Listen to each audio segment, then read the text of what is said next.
Hello. आपका स्वागत है केमिकल बीटी क्लासेज में। आज हम पढ़ेंगे प्रेशर स्विंग एडजॉर्प्शन यूनिट के बारे में। प्रेशर स्विंग एडजॉर्प्शन यूनिट, इसका उपयोग हम करते हैं नाइट्रोजन को बनाने में। इसको बनाते हैं नाइट्रोजन को। अब नाइट्रोजन को कैसे बनाते हैं हम, इसमें हम कुछ इम्पोर्टेंट पॉइंट्स को समझते हैं। पहले हम इसके नाम को समझते हैं, pressure swing adsorption. Pressure swing adsorption, तो प्रेशर स्विंग, इसमें क्या होगा, प्रेशर स्विंग। प्रेशर स्विंग का मतलब प्रेशर चेंज होगा। प्रेशर क्या होगा, नाम से समझ सकते हैं आप, चेंज होगा। प्रेशर चेंज कैसे होगा, एक बार हाई होगा प्रेशर, एक बार लो हो जाएगा। एडजॉर्प्शन मतलब, एडजॉर्प्शन हमने आपको बताया था, एक सरफेस फिनोमिना होती है।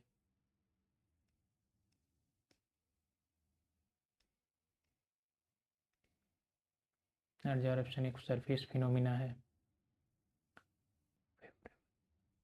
एडजॉर्प्शन के लिए कुछ फेवरेबल कंडीशंस होती हैं, जैसे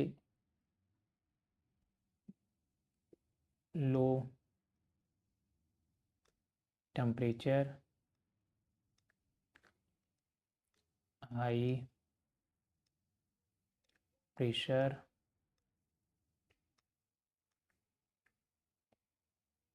और साथ ही साथ लार्ज स्पेसिफिक सरफेस एरिया। ये तीन चीज़ें एडजॉर्प्शन के लिए ज़रूरी हैं।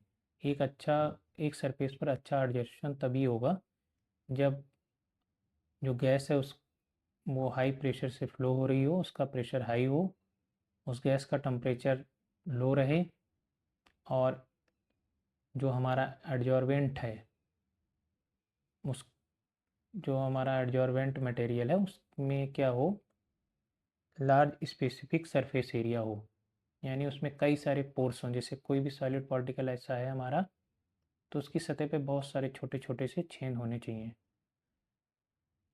यानी पोर्स होने चाहिए, जिसकी सतह पर एडजॉर्बेट आके मॉलिक्यूल एडजॉर्ब हो जाएगा। अब हम इसके कुछ इंपॉर्टेंट पॉइंट्स के बारे में आपको बता देते हैं। एडजॉर्प्शन प्रोसेस में क्या होगा कि जो हमारी गैस आएगी वो सॉलिड सरफेस पर ट्रैप्ड कर जाएगी। Gas trapped on to solid surface. Trapped करने का मतलब क्या हो, प्रेशर स्विंग एडजॉर्प्शन से हम नाइट्रोजन बना रहे हैं, और किसके द्वारा बनाएंगे, ईयर का यूज करके। किसका यूज़ करेंगे, ईयर के यूज़ से। ईयर का यूज करेंगे, तो ईयर के यूज़ से हम नाइट्रोजन यूनिट जब बनाएंगे, तब ईयर में क्या क्या होती है, कार्बन डाइऑक्साइड होती है, ऑक्सीजन होती है, नाइट्रोजन होती है। तब नाइट्रोजन के अलावा बाकी जो गैसेज होंगी, ऑक्सीजन, कार्बन डाइऑक्साइड, वो क्या होंगी, जो जो हमारा एडजॉर्बेंट मटेरियल होगा, एडजॉर्प्शन मटेरियल, उसकी सरफेस पर CO2 और ऑक्सीजन एडजॉर्ब हो जाएंगी। अर्थात CO2 और ऑक्सीजन ट्रैप्ड हो जाएंगी। सॉलिड सरफेस मतलब हमारा जिस सतह पर एडजॉर्प्शन होगा, जैसे हम मान सकते हैं हम नाइट्रोजन बना रहे हैं, तो नाइट्रोजन हमारा बनता है कार्बन मालिकुलर शीप्स के द्वारा। इसमें जो एडजॉर्प्शन मटेरियल होता है वो कार्बन मालिकुलर शीप होता है। इस प्रोसेस में क्या होंगे, जो बेड्स ऑपरेट होंगे। अब बेड्स ऑपरेट होने का मतलब क्या है कि जो हमारा मटेरियल फिल रहता है उसके बेड होते हैं, कि यानी बेड्स का मतलब क्या हुआ कि ये देखिए, इसमें समझ सकते हैं आप, ये है, ये देखिए, इसमें यहाँ से यहाँ तक ये मटेरियल हमारा फिल रहेगा, यहाँ से ये सब मटेरियल यहाँ पे फिल रहेगा। तो ये बेड हो गया टावर का।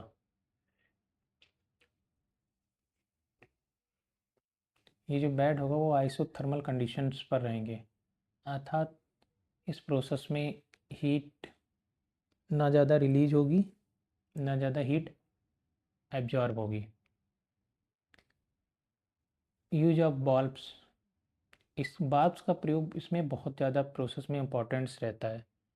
बल्ब्स का क्या करते हैं, हमने आपको बल्ब्स के बारे में बताया था। बल्ब्स फ्लो, प्रेशर, टेम्परेचर्स को कंट्रोल करते हैं और उनको रेगुलेट करते हैं इन ए प्रोग्राम्ड मैनर, एक अच्छे तरीके से, मतलब उनको किस तरीके से हमें कितना यूज करना है, इन अ प्रोग्राम्ड मैनर, यानी अच्छे तरीके से, कि कब हमें फ्लो किस टावर में देना है, कब फ्लो किस टावर से लेना है। जैसे इसमें आप देख सकते हैं ये वाल्व जैसे लगे हुए हैं, ये देखिए ये वाल्व देखिए लगा हुआ है, ये वाल्व लगा हुआ है, ये वाल्व लगे हुए हैं, ये लगे हुए हैं। इन वाल्व का काम है ही मेन होता है कि कैसे फ्लो जाएगा, कि किस टावर में फ्लो नीचे से जाएगा, किस टावर में फ्लो ऊपर से जाएगा, कब हमारा वाल्व खुल के गैसेज बेंट आउट होंगी। ये वाल्व एक प्रोग्राम्ड मैनर में वर्क करते हैं इंस्ट्रूमेंट के द्वारा।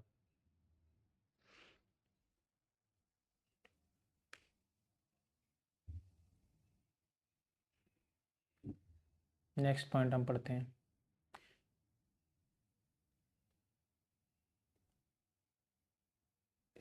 CMS selectively adsorbs oxygen and is used for the production of nitrogen। हमने आपको बता ही दिया कि इस नाइट्रोजन बनाने के लिए हम कार्बन मॉलिक्यूलर शिप का उपयोग करते हैं, जो अपनी सरफेस पर ऑक्सीजन को एडजॉर्ब कर लेगा और हमें नाइट्रोजन मिल जाएगी।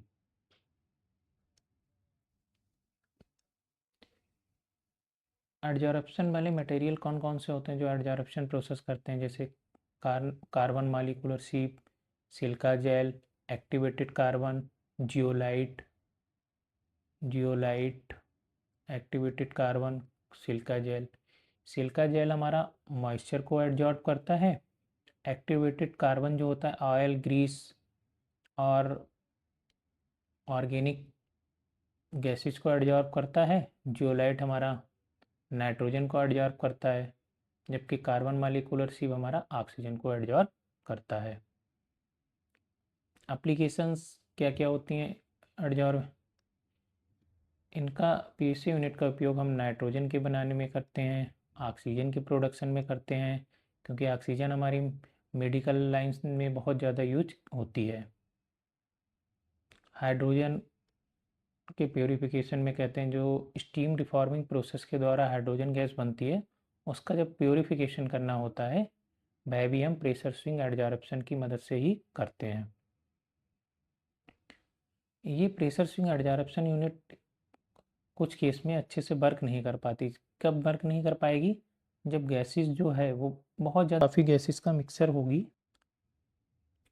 अब हमें कितना इसमें यूनिट में नाइट्रोजन बनाने के लिए कार्बन मॉलिक्यूलर शिप की आवश्यकता होगी, कितनी क्वांटिटी यूज होगी, उस क्वांटिटी वह क्वांटिटी तीन चार चीज़ों पर डिपेंड करती है। जैसे हम कितनी प्योरिटी लेना चाह रहे हैं, हमें नाइट्रोजन कितनी प्योरिटी की चाहिए, हम साइकिल टाइम कितना रख रहे हैं एडजॉर्प्शन का, रीजनरेशन का क्या टाइम है, एडजॉर्प्शन का क्या टाइम है, सर्विस कितने टाइम में हो रही है, गैस की वेलोसिटी किस रेट से हम ईयर को इन कर रहे हैं, और किस रेट से हम प्रोडक्ट को ले रहे हैं, प्लांट में किस रेट से दे रहे हैं। तो इन कुछ चीज़ों पे हमारी प्रोसेस डिपेंड रहती है।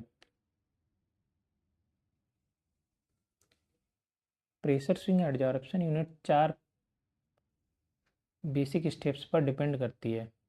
ये एक साइकिल होती है, इस साइकिल का नाम दिया गया था ये scar storm cycle, scar storm cycle. 4 process इसमें कौन कौन से होंगी, एडजॉर्प्शन, पहली क्या होगी एडजॉर्प्शन। एडजॉर्प्शन प्रोसेस में क्या होगी, एयर आएगी, एडजॉर्बेंट जो मटेरियल है उसकी सतह पर हमारा अनवांटेड पार्टिकल्स जो होंगे अनवांटेड गैस जो होगी वो एडजॉर्ब हो जाएगी, प्रोडक्ट गैस लीव होगी।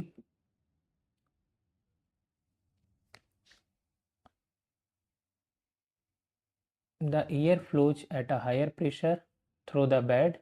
The more adsorbable component get traps। हमने क्या कहा, हम नाइट्रोजन को बना रहे हैं तो क्या होगी, ऑक्सीजन जो होगी वो हमारी ट्रैप्ड हो जाएगी, किस पर, CMS पर। The purified gas is simultaneous drawn as product, और प्रोडक्ट के रूप में हमें नाइट्रोजन गैस मिल जाएगी। ये एडजॉर्प्शन प्रोसेस में होता है। एडजॉर्प्शन प्रोसेस में क्या होगा, गैस हाई प्रेशर से आएगी, जो कार्बन मालिकुलर शिप का बेड होगा उससे गुजरेगी, अनवांटेड गैसेज जो होंगी ऑक्सीजन और CO2 वो उस पर एडजॉर्ब हो जाएगी, और बाकी जो प्योरीफाइड गैस नाइट्रोजन जो है वो हमें आगे मिल जाएगी। दूसरा पॉइंट है हमारा डीप प्रेशराइजेशन या ब्लो डाउन। अब देखिए यहाँ पे गैस हाई प्रेशर से आई थी, अब यहाँ पर क्या है, प्रेशर एकदम सारा रिलीज हो जाएगा सिस्टम का। The pressure in this vessel is reduced. Pressure क्या हुआ इस कंडीशन में वेसल का, रिड्यूस्ड कर जाएगा, यानी बिल्कुल रिमूव हो जाएगा, बिल्कुल कम हो जाएगा। कौन कौन सी दो फेवर कंडीशंस होती हैं, एक लो टेम्परेचर हो और हाई प्रेशर हो। अब यहाँ पे प्रेशर कैसा हो गया, लो, तो लो प्रेशर पे क्या होगा, डीएब्जॉर्प्शन हो जाएगा, यानी जो गैसेस ट्रैप्ड की हैं, यानी ऑक्सीजन गैस जो ट्रैप्ड की है वो अब रिमूव हो जाएगी बेंट के through. The pressure in this vessel is reduced, the adsorbed component, adsorbed component हमारा कौन सा था, oxygen, and the residual gas in the bed voids. Bed voids आप का मतलब हुआ जो हमारा पैकिंग मटेरियल है, पैकिंग मटेरियल यानी एडजॉर्प्शन जो मटेरियल है उसके अंदर बेड वॉइड्स होते हैं यानी पोर्स होते हैं, उनसे रिलीज हो जाएगा। आउट एज अनादर प्रोडक्ट, अनादर प्रोडक्ट मतलब ऑक्सीजन अगर आपको अनादर प्रोडक्ट के रूप में चाहिए तो आप इसको ले सकते हैं, वरना ये मोस्टली प्लांट्स में ये गैस बैंड की कर दी जाती है, एटमॉस्फेयर में रिलीज हो जाता कर देते हैं हम। अब देखिए प्रेशर इसमें कैसे स्विंग हुआ, पहले हमने हाई प्रेशर से भेजा तो हाई प्रेशर जो था वो एडजॉर्प्शन के लिए फेवर था, और लेकिन जो लो प्रेशर है वो एडजॉर्प्शन के लिए क्या था, बेकार है, उससे डीएब्जॉर्प्शन होगा। तो ये हमारी सॉल्यूट गैस जो ऑक्सीजन ट्रैप्ड की थी वो अब रिमूव हो जाएगी एडजॉर्बेंट की सरफेस से और बेंट हो जाएगी। अब हम थर्ड स्टेप समझते हैं। थर्ड स्टेप में पर्जिंग। पर्जिंग क्या होती है, पर्जिंग हम किसी चीज़ का इसलिए करते हैं कि उससे क्या होती है कि जो इम्प्योरिटी होती है, जो इम्प्योर मॉलिक्यूल्स होते हैं वो रिमूव हो जाते हैं किसी अन्य गैस की मदद से, या किसी अन्य गैस की मदद से हम अनवांटेड मॉलिक्यूल्स को रिमूव कर दें। जैसे अगर हमें नाइट्रोजन बताएं, जैसे अमोनिया लाइंस में आपको या एनजी की लाइंस में आपको जब वर्क कराना होगा प्लांट्स में, तो आप सबसे पहले उन लाइंस की पर्जिंग करेंगे नाइट्रोजन से, जिससे अमोनिया और जो एनजी के मॉलिक्यूल्स हों वो उस लाइन से रिमूव हो जाए और वेल्डिंग के दौरान या वर्क के दौरान फायर ना लगे। तो इसलिए पर्जिंग की हमें ज़रूरत पड़ती है। पर्जिंग क्या करती है, उस जगह को रिफ्रेश कर देती है। कैसे, a small fraction of the product gas from the vessel is passed to the bed. अब जो हमें प्रोडक्ट में कौन सी गैस मिली, नाइट्रोजन गैस, उस जैसे हमें प्रोडक्ट में नाइट्रोजन गैस मिली है 70%, अब उसका क्या करा हमने, 5% या 10% हिस्सा दोबारा दूसरे वेसल में भेज दिया। उससे क्या होगा, वो क्या करेगी, प्योर गैस होगी तो वो रीजनरेशन वाले बेड में जाएगी और उस बेड को प्योर कर देगी। उससे जो ट्रैप्ड जो कुछ इम्प्योरिटीज मालिक्यूल्स के रहेगा होंगे ऑक्सीजन के, उनको क्या कर देगी, रिमूव कर देगी बेड से। A small fraction of the product gas मतलब nitrogen gas from the vessel is pass to the bed, कौन से बेड से, रीजनरेशन बेड में भेजा जाएगा। The purge gas to remove most of the residual solute from the bed. Residual solute का मतलब क्या हुआ, हमारा ऑक्सीजन के जो मालिक्यूल्स होंगे उनको रिमूव कर देगी, यानी नाइट्रोजन जाएगी और कुछ मालिक्यूल्स ऑक्सीजन के अगर रह गए हमारे बेड में तो उनको रिमूव कर देगी, जिससे हमारा बेड दोबारा जब काम करे दोबारा जब साइकिल में आए, एडजॉर्प्शन करे, तब वो बेटर परफॉर्मेंस दे, हमें प्योर प्योर प्रोडक्ट दे। इक्वलाइजेशन, इक्वलाइजेशन हम इसलिए करते हैं, अब हम दोनों टावर्स को रेडी करते हैं। एक टावर्स क्या होगा, जो सर्विस में रहा होगा वो रीजनरेशन में आएगा, जो रीजनरेशन में रहा होगा वो सर्विस में आएगा। तो उसमें जो रीजनरेशन में रहा है, तो वो जो रीजनरेशन में रहा उसका, और जो एडजॉर्प्शन में रहा है, दोनों का प्रेशर इक्वलाइज होगा। अर्थात जो रीजनरेशन में रहा है, अब वह टावर एडजॉर्प्शन के लिए तैयार होगा, और जो एडजॉर्प्शन में रहा है वो रीजनरेशन के लिए तैयार होगा। देखिए आप, the pressure in the beds is equalized to prepare for the switch to the next adsorption cycle। अब नेक्स्ट एडजॉर्प्शन साइकिल के लिए हमारा टावर तैयार हो रहा है।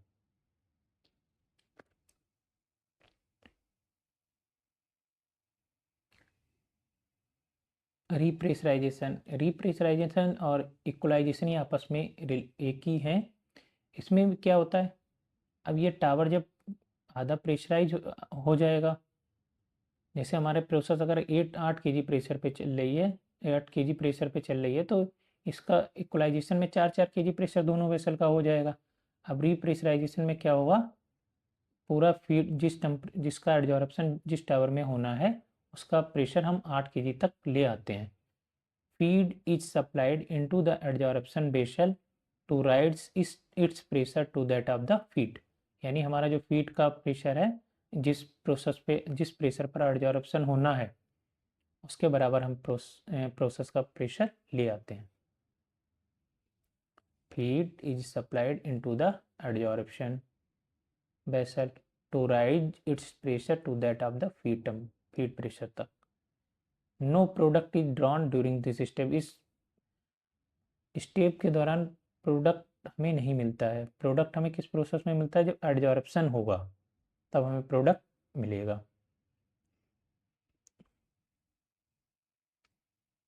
प्रोसेस के लिए 4 स्टेप्स इंपॉर्टेंट है। एक एडजॉर्प्शन, दूसरी ब्लो डाउन, तीसरी पर्जिंग, चौथी इक्वलाइजेशन, और साथ ही साथ रिप्रेशराइजेशन। अब इसमें क्या है, साथ ही साथ एक पॉइंट हम याद रखेंगे, अगर हमें प्रोसेस को बहुत इफ़िशियंट बनाना है, क्या बनाना है, मोर इफ़िशियंट बनाने के लिए हम क्या करेंगे, अगर हम एडजॉर्प्शन जो है, अगर हम एडजॉर्प्शन में ईयर को नीचे से दे रहे हैं, तो हम ब्लो डाउन और पर्जिंग में ईयर को ऊपर से देंगे, जिससे हमारी प्रोसेस जो है वो कैसी हो जाएगी, काउंटर करेंट डायरेक्शन में हो जाएगी। देखिए पढ़िए line, the process becomes more efficient if the flow of gases during depressurization and purging occurs in the direction of counter current to the direction of feed flow. अगर feed हम नीचे से दे रहे हैं, तो हमारा जो डीप्रेशराइजेशन हो और पर्जिंग हो वो कैसी हो, ऊपर से, उसमें ऊपर से हम एयर को दें, जिससे हमारी प्रोसेस जो होगी वो मोर इफिशिएंट होगी। अब आपको अच्छे से समझ में आएगा जब हम डायग्राम से समझाएंगे। देखिए क्या रहता है, सबसे पहले हम इसमें क्या करते हैं, प्रेशर स्विंग एडजॉर्प्शन यूनिट को हम पढ़ रहे हैं। इसमें हम नाइट्रोजन को बना रहे हैं। नाइट्रोजन का प्रोडक्शन करने के लिए हमने इसमें CMS मटेरियल फिल कर दिया है। कौन सा मटेरियल फिल कर दिया है, CMS, कार्बन मालिकुलर शिप दोनों में फिल कर दिया है। सबसे पहले हम इसमें क्या करते हैं, कंप्रेसर से हम एटमॉस्फेरिक एयर को कंप्रेस कर लेते हैं। कंप्रेशर आप चाहे सेंट्रीफ्यूगल कंप्रेसर से कंप्रेस कर लें या रेसिप्रोकेटिंग से कंप्रेस कर लें, वो 8-9 kg तक कंप्रेस्ड एयर होनी चाहिए अप्रॉक्स। वह एयर फिर एक हम वेसल में कलेक्ट करते हैं, जिसका नाम हम एयर रिसीवर दे देते हैं। एयर रिसीवर या अलग अलग प्लांट्स में अलग अलग नाम हो सकते हैं, हमने मान लिया इसका नाम एयर रिसीवर है, जिसमें हमने कंप्रेस्ड एयर को कलेक्ट किया। अब PSM यूनिट में 2 टावर रहते हैं, टावर फर्स्ट, टावर सेकेंड। और जो बाल्ब्स होते हैं हमने आपको बताया, जो बाल्ब्स होंगे ये भी एक प्रोग्राम्ड मैनर में लगे होंगे कि कब किसको खुलना है कब किसको बंद होना है, ये सब इंस्ट्रूमेंट के द्वारा कंट्रोल्ड रहते हैं। अब कंप्रेस्ड ईयर हमारी ईयर रिसीवर के थ्रू टावर फर्स्ट में जाएगी। हमने माना टावर फर्स्ट हमारा सर्विस में, सेकंड वाला रीजनरेशन में। तो क्या होगा, ये वाला बाल्ब ओपन होगा, ये बाल्ब ओपन होगा और ये नीचे से इन करेगी। CMS कार्बन मालिकुलर सी मटेरियल हमारा ऑक्सीजन को एब्जॉर्ब करेगा, नाइट्रोजन गैस ऊपर से निकलेगी, एक बॉल्व ओपन होगा और यहाँ से निकल के यहाँ से निकलती हुई और ये हमारी गैस यहाँ से ये आती हुई गैस आ जाएगी नाइट्रोजन बफर वेसल में। इसका हमने अलग से नाम दे दिया।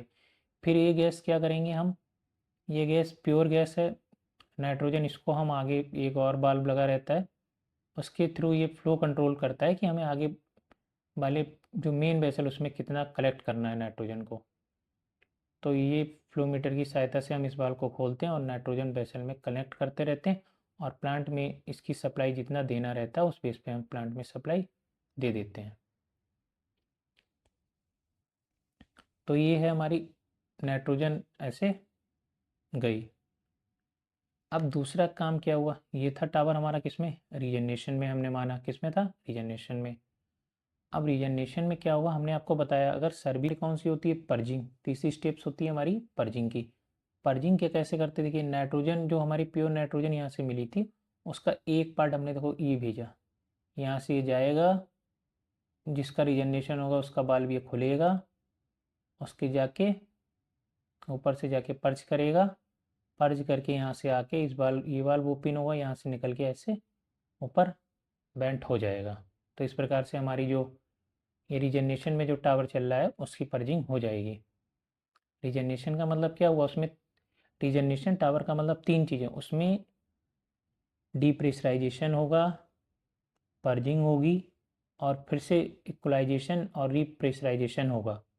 और एडजॉर्प्शन टावर में केवल सर्विस होती है, उसमें केवल एडजॉर्प्शन ही होगा।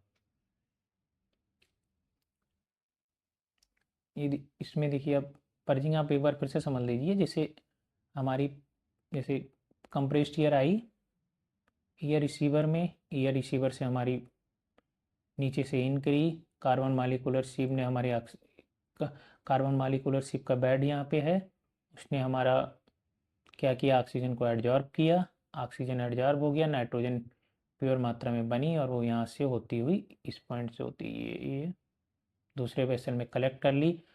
दूसरे वेसल में हमने कलेक्ट करी क्योंकि हमें पर्जिंग के लिए भी देना है, फिर इसका कुछ पार्ट हमने यहाँ से पर्जिंग के लिए ये दे दिया, जिस वेसल का रीजनरेशन चल रहा है ये ऊपर से पर्जिंग में जाएगा और बॉटम से निकलता हुआ एटमॉस्फेयर में बैंड के थ्रू रिलीज हो जाएगा, जिससे हमारे सॉल्यूट जो हैं वो अनवांटेड जो ऑक्सीजन गैस है वो एटमॉस्फेयर में रिलीज हो जाएगी, ऐसे पर्जिंग हो जाएगी।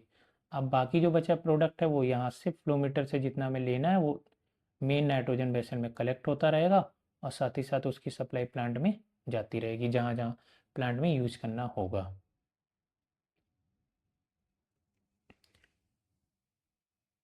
इस वाल्व का जो यूज होता है, ये वाल्व इक्वलाइज करता है प्रोसेस को हमारी, की प्रेशर हमारा दोनों वेसल्स में सेम हो जाए। ये वाल्व जो है इक्वलाइजिंग वाल्व होता है।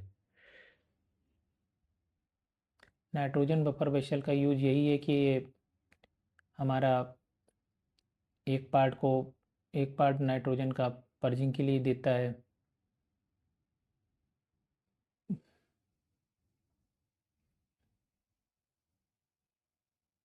टावर में इसमें दो टावर रहते हैं, एक टावर रीजनरेशन में रहता है और दूसरा टावर हमारा सर्विस में रहेगा। सर्विस वाले में एडजॉर्प्शन प्रोसेस होगी और रीजनरेशन वाले में हमारा डिप्रेशराइजेशन होगा और पर्जिंग होगी और रिप्रेशराइजेशन होगा। डिप्रेशराइजेशन में क्या होगा, केवल सारा प्रेशर रिलीज हो जाएगा। डिप्रेशराइजेशन में हमारा सिस्टम का प्रेशर रिलीज हो जाता है, उसमें एयर नहीं जाती है, उस समय प्रेशर हमारा सिस्टम का रिलीज हो जाता है। एयर हमारी केवल एक कब कब जाएगी, पर्जिंग में जाएगी और ईयर हमारी पर्जिंग में जाती है, इक्वलाइजिंग में जाएगी और रीप्रेशराइजेशन में जाएगी। इस प्रकार से हमारी नाइट्रोजन यूनिट वर्क करती है। आपको बस मेन इन पॉइंट्स पे ध्यान रखना है कि गैस हमारी सॉलिड सरफेस पर ट्रैप्ड करेगी। प्रेशर जो होगा वो स्विंग होता है कि मतलब एक बार प्रेशर हमारी हाई प्रेशर होगा, दूसरी वेसल का प्रेशर एकदम लो हो जाएगा। क्यों दूसरे वेसल का प्रेशर लो हो जाएगा? क्योंकि उसमें डी एब्जॉर्प्शन होगा कि जो सॉल्यूट मालिक्यूल्स हैं, जो ऑक्सीजन के मालिक्यूल्स हैं, वो रिमूव होंगे। पर्जिंग से क्या होंगे? वो मालिक्यूल्स जो कुछ बचे रह गए होंगे बहुत अच्छे से रिमूव हो जाएंगे, एटमॉस्फेयर में वेंट आउट हो जाएंगे। इनमें मेन यूज जो है, बाल्ब बहुत इंपॉर्टेंट है। बाल्ब का काम बहुत ज़्यादा ज़रूरी रहता है, बाल्ब का और मटेरियल का, जो CMS मटेरियल आप फिल करते हैं। क्योंकि बाल्ब अगर आप अच्छे से प्रोग्राम्ड मैनर में वर्क नहीं करेंगे तो हमें प्रोडक्ट जो है वो प्योर नहीं मिल पाएगा। और हम ऑक्सीजन परसेंटेज, एक ऑक्सीजन परसेंटेज का एक एनालाइजर लगा होता है, वो हमें दिखाता रहता है कितनी ऑक्सीजन मिल रही है, कितनी हमारी गैस में इम्प्योर नाइट्रोजन जो मिल रही है कितनी प्योर है और कितनी या फिर इम्प्योर है।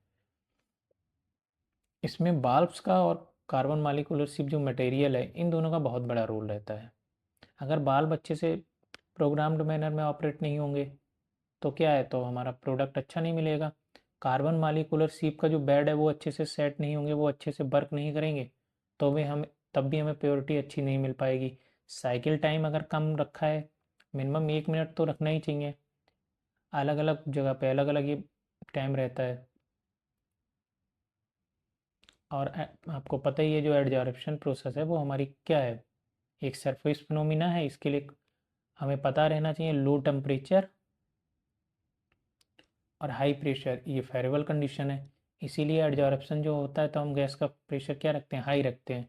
इसीलिए हम कंप्रेस्ड एयर का यूज करते हैं जो कि 8-9 kg अप्रॉक्स प्रेशर की रहती है। इस प्रोसेस में ये प्रोसेस आइसोथर्मल कंडीशन पर होती है। इसमें बेड्स में टेम्परेचर ज़्यादा नहीं बढ़ता है, कांस्टेंट ही रहता है। Thank you.